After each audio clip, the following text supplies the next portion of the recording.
the true, what the actual hourly rate of somebody is? No? Okay. No, but you would, when she's not on power to spend. Well, you've got to add everything in. You've got to add pension, employers' national insurance, and PAYE that you pay as well. So, and also holidays. Yeah, no, it's exactly that. So to calculate the actual cost of having someone, the PAYE bit doesn't matter because that's coming out of their wage. It's a ball ache when it leaves your bank account though. What it actually costs you to have someone in the business is one, their gross salary. So at the moment it's £10.44 an hour if they're on minimum wage, and 23 and above. On top of that is employers' national insurance, then employers' pension, and then holidays, which I will get. I've got a nice little section on holidays further down the line because that's a big one that hits people. So most of us don't know how to calculate it. Holidays are another big one. I see weird, wacky and wonderful ways of people putting holidays into a P&L or trying to separate them out or saying that they don't really matter because, you know, it'd be in there anyway, or trying to look at labour cost of just people working in the business. Holidays are obviously a big chunk of anyone, the 1/8, 12.07% of anybody's rota, so it is a big chunk. Tips and trunk. We've got tips and trunk in your place anyway, so yeah, tips, which are trunked and then divided out, yeah, sorry. So tips, gratuity, service charge and trunk. I've not done much for section on this, but I probably should have put a bit in there. So trunk is when all of those things are pulled together and split out in an even and fair way. I've got a bit on trunk later down the line, but what most people don't realise is when tips are either dealt with by staff, you know, if there's cash behind the bar or whichever, it's their responsibility. There's no issues, ownership shouldn't get involved. The minute that you've got things coming through the bank, it's then a really, really, really good idea, especially if you've got a decent level of tips coming through, is to have somebody other than yourself as the owner who runs as what you call a trunk master. It's up to them to calculate, divide out tips in a fair way and apportion them across the staff. As a business owner, from a tax perspective especially, you should never, ever, ever take any of the tips. Reason for that is if tips are dealt with in a trunk by somebody else, they are completely outside the scope of employers and employees' employers and employees' national insurance and employee and employer pension.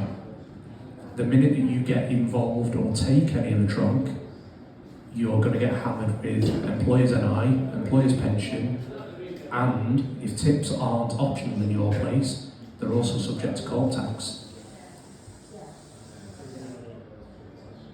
There we go. So how much should it cost an hour? Let's figure it out. Oh, I know.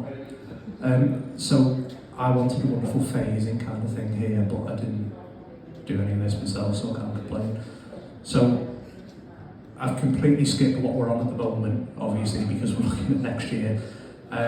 So one of the big kicks for this year, or for this April coming up rather, is obviously last year we had anybody over the age of 25 was on the national living wage.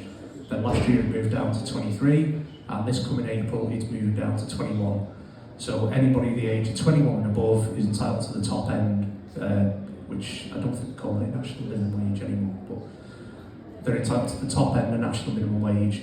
So you should have actually met, haven't they, living wage and minimum wage? Living and minimum has hit. It's going down a separate avenue, but the national living wage, or the real living wage set by the Living Wage Foundation, they believe it to be, I think it's £12 something an hour, which is even more of a kick if you're in hospitality. So yeah, I've done a couple of different ones on here, so you'll spot hourly rate down the side, 11.44 whichever, which is the newer upper end rate. If you've got somebody working 25 hours a week, 11.44 an hour, I understand that you can all read, but I'm doing this because it's being recorded. Gross wage of 286 a week. On top of that, you're not going to pay a great deal of pension and NI. It's only a little bit, because they're not working a great deal of hours, and the total cost of that is, it's £20.30 more than you thought it was.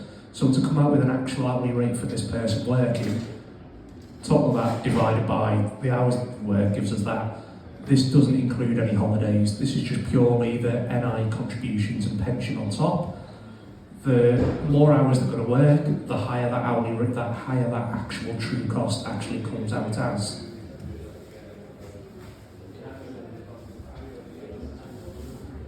There we go. Holidays is a really, really big one. So holidays is 12. You're not allowed to work it out this way at the moment, but the previous way of working out holidays was that it was 12.07% of that person's hours or earnings for that pay period. That's an eighth of everything. Your entire labour cost, an eighth of that is purely holidays and nothing else. So everybody in the UK, the majority of people in the UK are entitled to 5.6 weeks annual leave. That's provided that you give them the statutory allowance and nothing else. Or 28 days if you're full-time. They use the term 5.6 weeks because if you're working 3 days a week, then 1 week for you is still 3 days. So for anybody in here, if you've got 10 staff, that's 56 weeks holiday out the year. It's having something like 1.1 people off every single week. Obviously, most of you are going to have quite busy periods. A lot of places are going to be, Christmas is too busy to take holidays, Easter, Mother's Day, and then a chunk of summer. So 3 months out the year are already written off, so you're down to 39 weeks a year. To jam in 56 weeks worth of holidays, that's if you've only got 10 people working with you. That doesn't even include taking your own holidays or anything like that. Excuse me. That's a cider.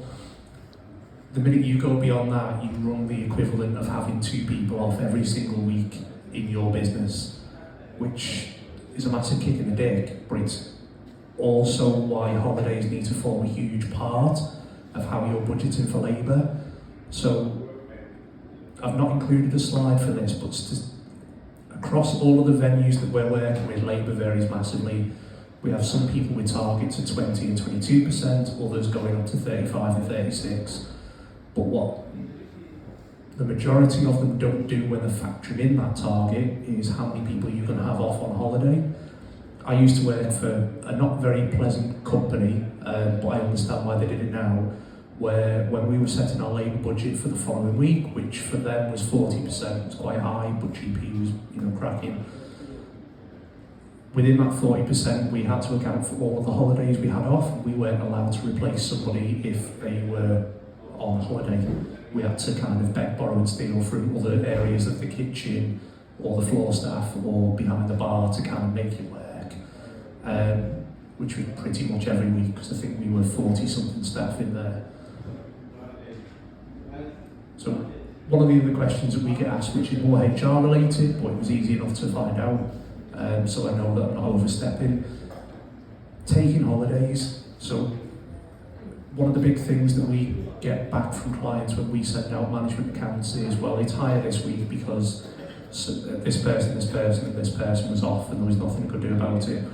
You can tell staff when to take holidays. The legal requirement is you give them double the notice of the length of time they want to take off, which to me it's a bit of a shit way of doing it. You wouldn't turn around to somebody next week and say you're having 3 days holiday. It just wouldn't be fair. But a lot of it's about balance, and I find the best way, financially speaking, to get people on holidays is, unfortunately, during or just after your busiest periods. Nobody wants to kick the key people out the door during the busy time, so they're going to be stuck in the building. But for the people who are newer or less experienced, shall we say, than your key star players, they're the guys that you ultimately want off during the busy periods, and as many as you can afford to have off without crippling your rota. And that's purely because cash flow in hospitality is a major issue. We've all got busy points throughout the year, and very few of us have a steady income going right the way through. So it's logical sense that the best time to get people out of the way on a holiday is the time when you've got cash, because with hospitality we're also not very good at saving any money.